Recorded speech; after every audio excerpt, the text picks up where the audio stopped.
আসসালামু আলাইকুম প্রিয় দর্শক, আশা করি সবাই ভালো আছেন। কাঁচা আমের টক ঝাল মিষ্টি আচারের চমৎকার একটি রেসিপি নিয়ে আবার আমি চলে আসলাম। আর এই রেসিপিটা এতটাই সহজ এবং এতটাই সুস্বাদু যে যে কেউ ফলো করে কিন্তু আচার বানাতে পারবে। তাহলে চলেন দেখে নেওয়া যাক।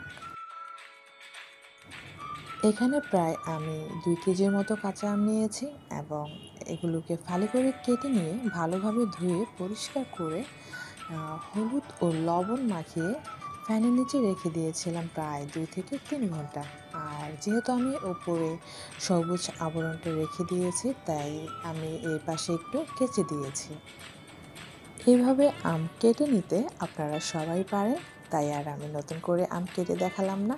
আর এখন আমি আচারের মশলাটা রেডি করে নেব। আর তার জন্য একটি ফ্রাই প্যানে দিয়ে দিচ্ছি 8 থেকে 10টি শুকনো মরিচ। যেহেতু এটা টক ঝাল মিষ্টি আচার হবে, তো ঝালের পরিমাণটা একটু বুঝে দিতে হবে। আর এখানে আছে 2 টেবিল স্পুন পরিমাণ পাঁচফোড়ন। আর পাঁচফোড়নটা আমি এখন দিব না, শুকনো মরিচটাকে কিছুক্ষণ ভেজে নিয়ে তারপরে আমি পাঁচফোড়নটা দিব। লো আছে 2 থেকে 3 মিনিট এই শুকনো মরিচ ভেজে নিতে হবে। আর শুকনো মরিচটা যখন অর্ধেক পরিমাণ ভাজা হয়ে যাবে, এর মধ্যে অ্যাড করে দিব পাঁচফোড়ন। কারণ পাঁচফোড়ন যেহেতু ছোট ছোট, এগুলো খুব তাড়াতাড়ি ভাজা হয়ে যাবে। আর যদি আপনারা একসাথে ভেজে নেন তাহলে কিন্তু পাঁচফোড়নটা পুড়ে যাওয়ার সম্ভাবনা থাকবে। শুকনো মরিচটা কিছুক্ষণ ভেজে নেওয়ার পর এর মধ্যে আমি এখন দিয়ে দিলাম পাঁচফোড়ন এবং এগুলোকে আমি ভালোভাবে ভেজে নেব। যখন খুব সুন্দর একটি অ্যারোমা এর মধ্যে থেকে বের হয়ে আসবে, তখন চুলাটা অফ করে দিব এবং রুম টেম্পারেচারে নিয়ে এসে এটাকে আমি পাউডার করে নেব।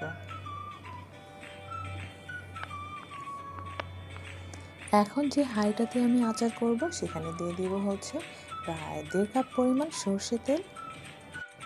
সাথে দিয়ে দিব 5 থেকে 6টি রসুন, যেগুলোকে আমি একটু থেতলে নিয়েছি। আর আচারে রসুনটা খুব বেশি ছোট ছোট পিস করতে যাবেন না। এটা দেখা যায় আচারের সাথে থাকলে দেখা যায় খুব চমৎকার একটি টেস্ট পাওয়া যায় এবং অসম্ভব সুন্দর একটি স্মেলও পাওয়া যায়। আর এর মধ্যে আমি দিব আদা রসুন পেস্ট, তবে সেটা আমি এখন দিব না, পরে দিব। তার আগে আমগুলোকে আমি একটু ভালোভাবে তেল দিয়ে ভেজে নেব। 3 থেকে 4 মিনিট আমগুলোকে তেলের মধ্যে ভেজে নেওয়ার পর দিয়ে দেব আদা রসুন পেস্ট।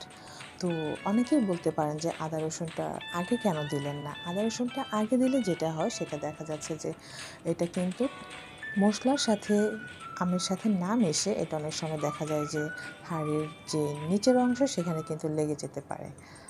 আর এর মধ্যে দিয়ে দিয়েছি 1.5 টেবিল স্পুন পরিমাণ সর্ষে বাটা। এটা অবশ্যই দিতে হবে, তা না হলে আপনি আচারের যে রিয়েল টেস্ট সেটা কিন্তু পাবেন না।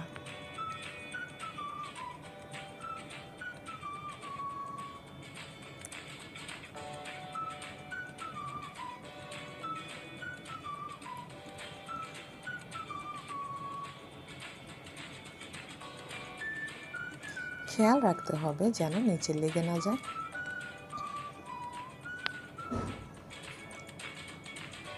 এ পর্যায়ে দিয়ে দিব চিনি।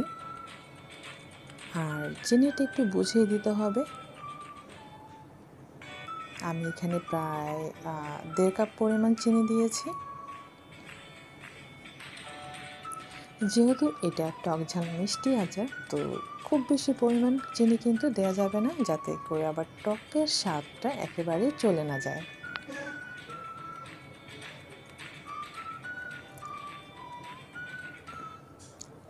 দিয়ে দিচ্ছি স্বাদ মতো লবণ। যেহেতু আমি আমের মধ্যে অলরেডি লবণ দিয়েছিলাম, তো এই পর্যায়ে আমি আর খুব বেশি লবণ দিব না।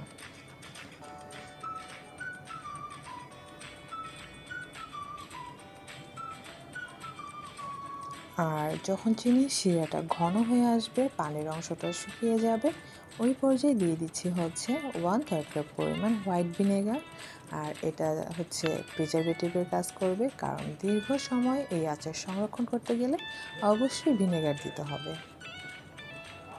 কিছুক্ষণ চাল করে নেওয়ার পর এর মধ্যে দিয়ে দিব সেই রেডি করে রাখা আচারের মশলাটা, যেটা আমি প্রথমেই করে নিয়েছিলাম।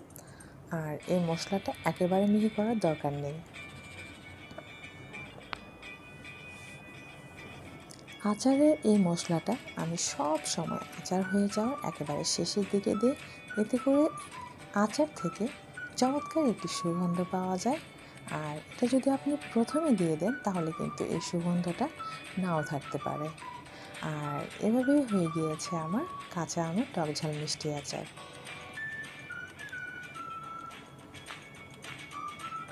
এখন এটাকে আমি সার্ভ করে আপনাদের দেখাচ্ছি যে এটা কতটা পারফেক্ট হয়েছে। আর আশা করি আমার এই রেসিপি আপনাদের ভালো লেগেছে। যদি ভালো লেগে থাকে তাহলে প্লিজ আমার চ্যানেলটি সাবস্ক্রাইব করবেন এবং লাইক, কমেন্ট ও শেয়ার করে বন্ধু হয়ে পাশেই থাকবেন।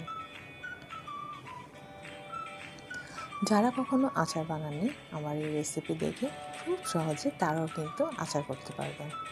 ভালো থাকবেন সবাই। পরবর্তীতে নতুন কোনো রেসিপি নিয়ে আবার আমি চলে আসব। আল্লাহ হাফেজ।